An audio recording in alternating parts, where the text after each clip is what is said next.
Hello and welcome to week 8 of Friday Football Fever. I'm Jeff Jones, and our game of the week this week is one that I've been looking forward to for a long time now. Two communities, Marble Falls and Liberty Hill, that love high school football, and two teams that love being different in the same exact way.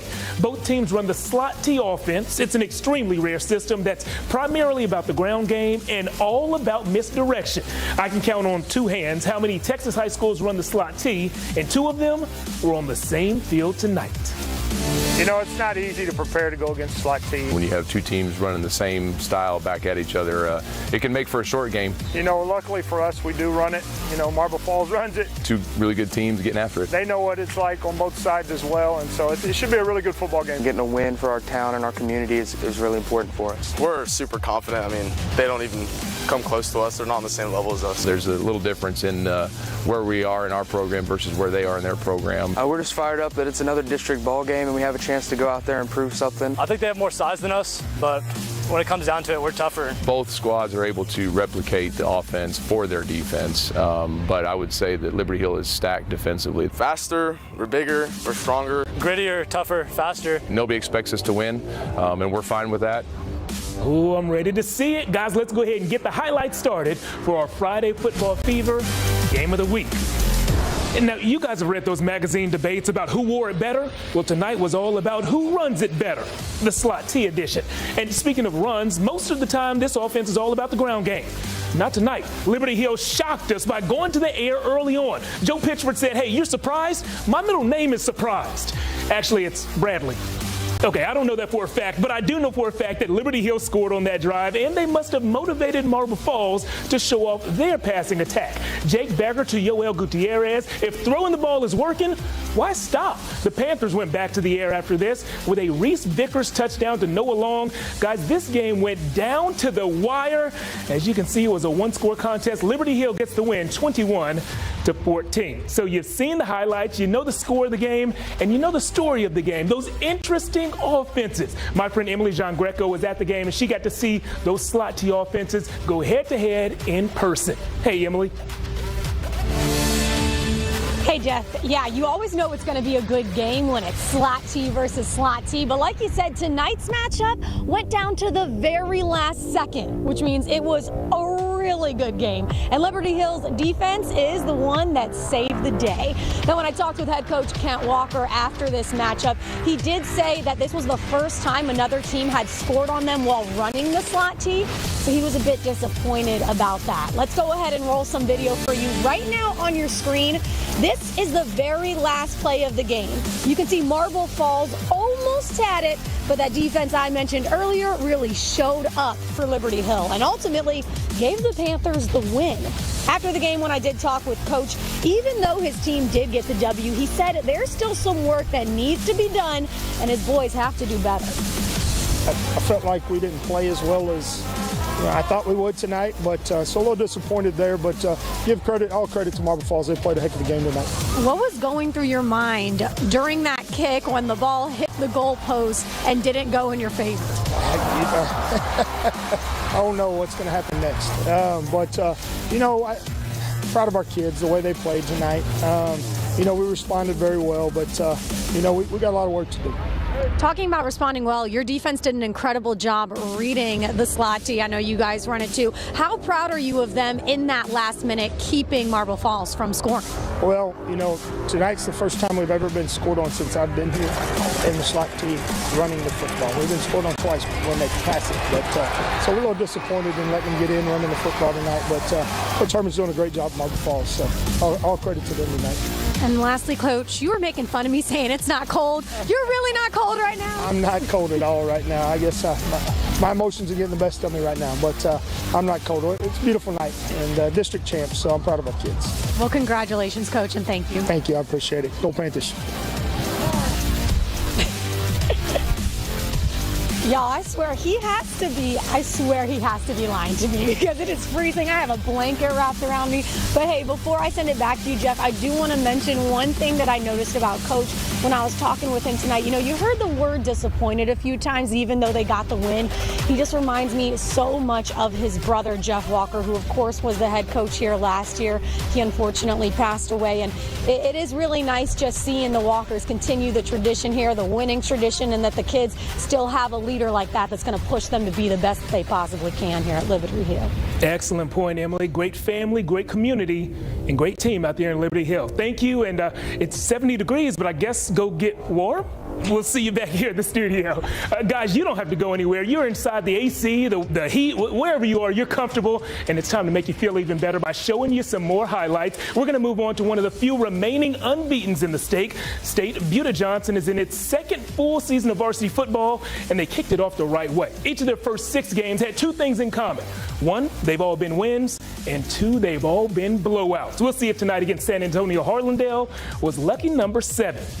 Nothing lucky about this Jags offense. They're just prepared. They're a big play waiting to happen. Justin Medina and hit Noah Vasquez for the 3rd quarter touchdown. Now, we always talk about that Johnson offense, and for good reason, but the defense made some noise too. Alex Izaguirre is a star. The 3rd quarter sack forced a punt. Johnson won their 7th game of the season. The Jags take this one 42-9. All right, to the scoreboard for the first time tonight. We start the boards with a few 6A updates for you. Westwood still looking for I think win number 2 this season. Vista Ridge got them tonight. Final score there 45-2. A safety is all the Warriors could put on the board. San Marcos up big on Austin High right now, 38-7 in the 4th quarter. The scores keep on coming.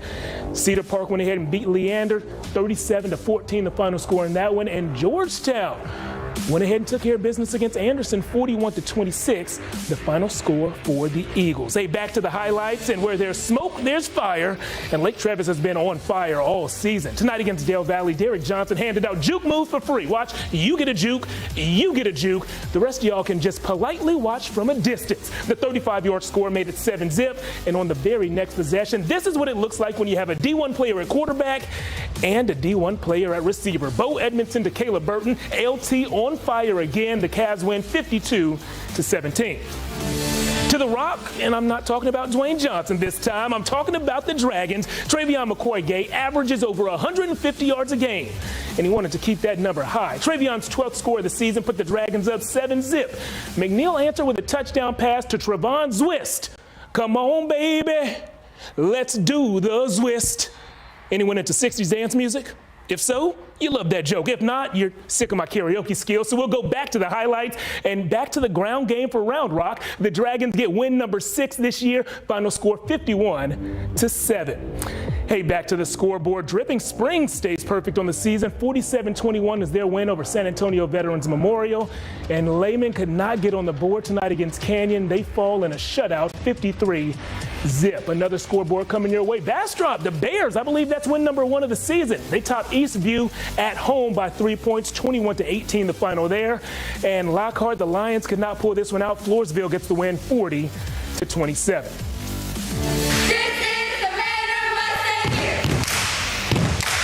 In this week's Behind the Palms, KVUE's Darenisha Heron introduces us to the cheer team at Manor High School. The Mustangs are proud of their very diverse team and use practice as a chance to get to know dances and traditions from other cultures. This season, they're incorporating more difficult moves into their routines, and they're seeing the benefits in cheer and in life. We've struggled a bit with stunting, especially this year because a lot of people haven't stunted, and then we didn't stunt last year, so we've had to build up our strength again. But I feel like stunting brings the team closer together because we all support each other. If you haven't seen any of those stories, you are truly missing out. You can see this week's full Behind the Palms feature story right now on KVUE.com. Guys, we've updated you on about a dozen games so far, and we have much more left to show you. Scores, highlights, our Band of the Week, and our Big Save Play of the Week nominees are all coming up next.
Welcome back to Friday Football Fever. I'm Jeff Jones, and it's time to bring in my good friend Tyler Feldman. And Tyler, the guys at Bowie did stumble last week when they played Westlake, and everyone seems to stumble against Westlake, but the Bulldogs are still enjoying a pretty incredible season so far. Yeah, Jeff, they opened the year with 5 straight wins and held opponents to 7 or fewer points in 4 of those ball games, and it's pretty crazy how life works sometimes.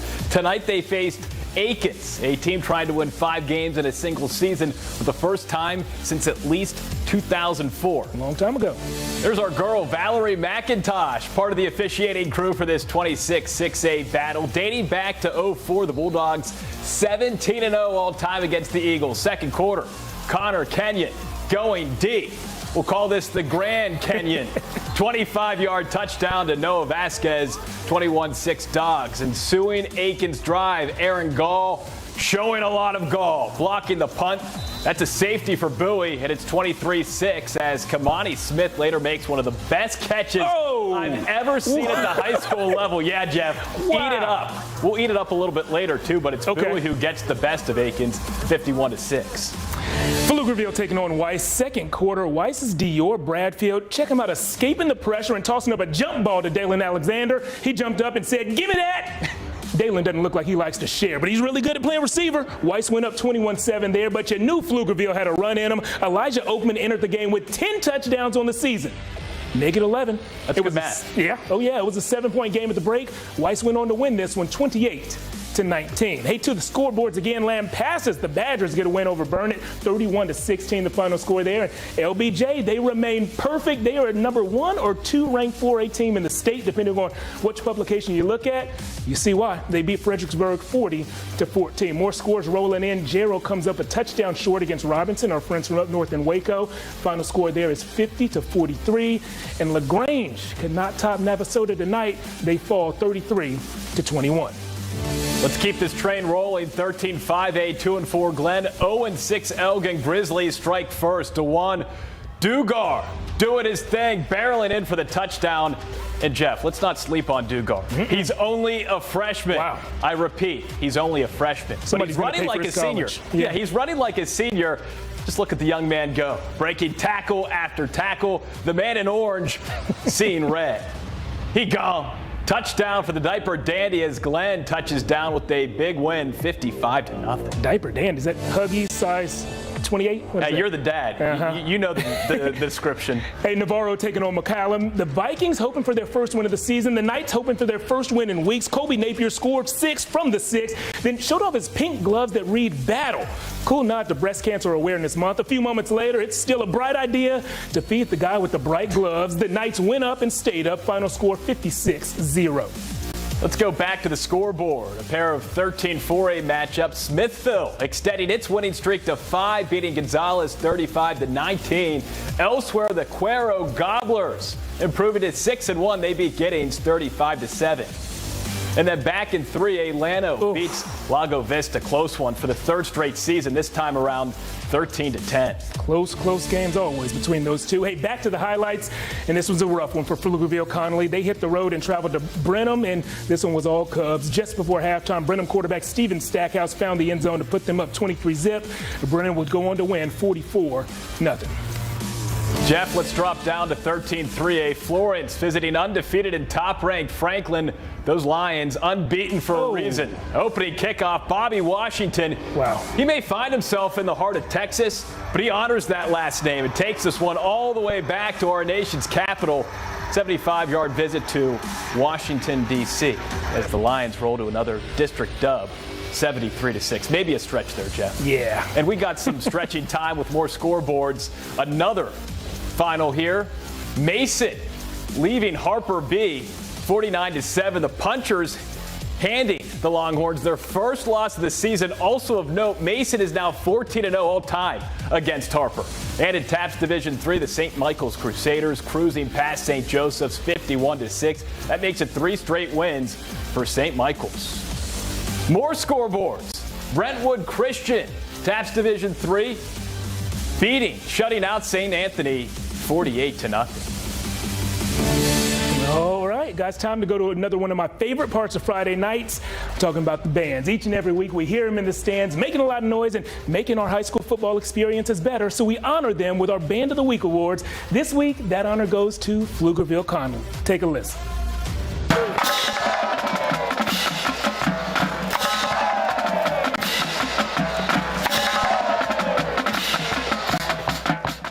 Presenting Kia's lineup of exceptionally capable, available all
Welcome back to Friday Football Fever. He's Tyler, I'm Jeff, and over the past 2 weeks, the offense at Wimberley has seen some very high highs and some very low lows. Yeah, Jeff, 2 weeks ago they were shut out, but last week they put up 77 points in a win. The Texans fans hoping tonight's game would be a little bit closer to that 77 than that 0. Yeah, don't want the 0. Yeah. Guys, Wimberley hosted Manor New Tech, and here's something you don't see that often. The Manor New Tech bus driver playing a little guitar to pass the time.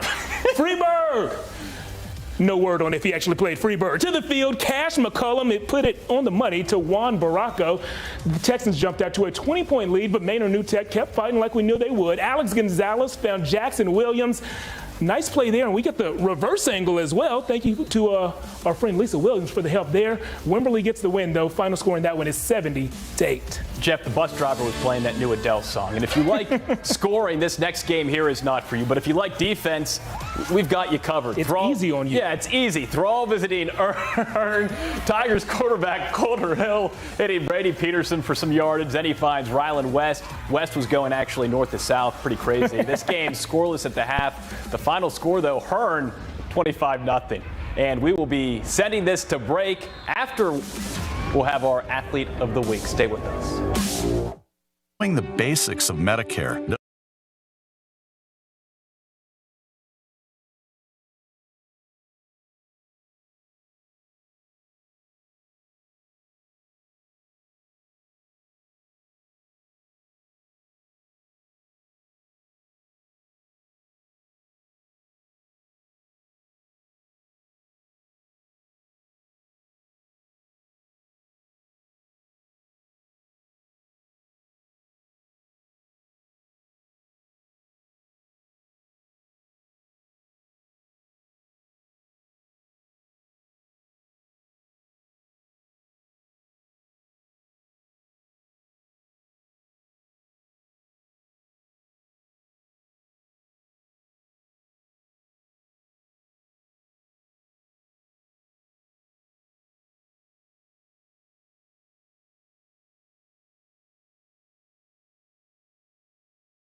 We have KVUE here with us today. We appreciate them always covering us and doing a great job.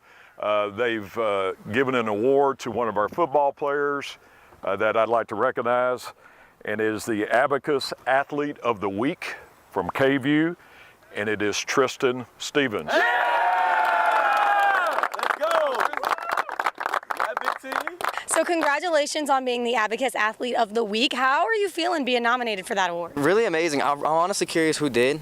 So I want to be sure to say thank you, but it feels great. I mean, I've put in so much work over the past 2-3 years, especially this summer. All my teammates know, all my coaches know, so it really feels amazing to get that recognition. One of the reasons that you are nominated is because you do 2 sports in the fall. Football's already a lot, but you also do cross country. How do you make time for all of that? First, I had to learn time management. I've done it since freshman year, and that's one thing that it taught me was how to manage time and communication. This morning, I told Coach, hey, district meets on Thursday. I got to make cross-country practice. It sucks that I have to miss, and there's sacrifices that go along the way. Sometimes you lose sleep. Sometimes you feel sore. Sometimes you don't want to walk, right? It's that type of stuff. But it just comes down to time management, maturity, communication, and all that. And lastly, what does it mean to you knowing that you have such a support system, both with your cross-country team, your football coach, that you're able to be part of all these different things? It means a lot. I mean, ever since freshman year, my cross-country coach working with me with football, my football coach is working with me to run cross-country and follow this dream of mine to not fit into this, oh, you can only do this. It's because this is how it is and this is the way it is. And that as long as I deliver in both, which I have been able to do, they're okay, right? Like I've missed a lot of cross-country practice this year, and I'm really thankful for Coach Coburn, my cross-country coach, who has worked with me. And I mean, I have to get up at 5 a.m. to still run before football in order to balance it both. So I'm really thankful for everybody who supports me. Well, congratulations. We're also thankful to have you as our Abacus Athlete of the Week. Great. Thank you very much. Thank you, Emily. Now, if you know anyone deserving of being our next Abacus Athlete of the Week, please email us at sports@kvue.com. Don't go anywhere. We'll be right back with our Play of the Week nominees. KVUE Friday Football Fever Athlete of the Week is sponsored by Abacus Plumbing, Air Conditioning, and Electrical. You'll never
Fever Big Save of the Week, sponsored by Austin Telco Federal Credit Union.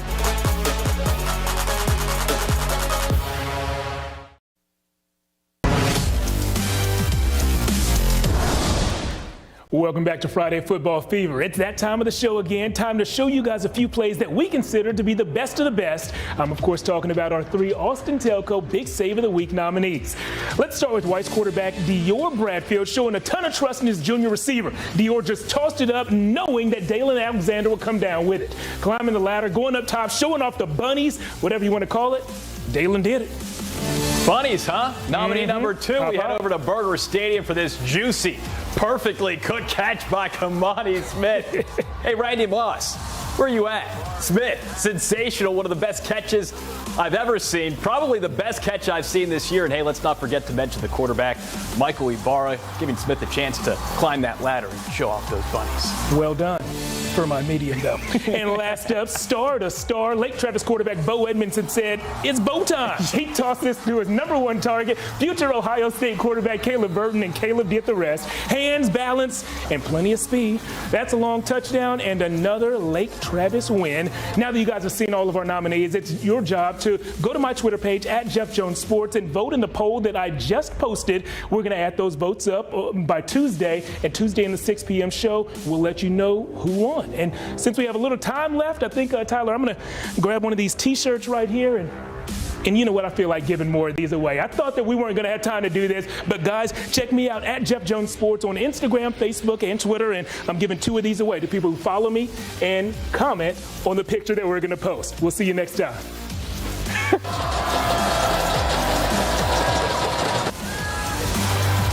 Still driving around with hail damage on your car? That's thousands of dollars in pre-existing damage, and you're taking a huge risk until it's handled. Elite Hail Systems has your back. They'll pay your deductible, get you a rental car, and use paintless dent repair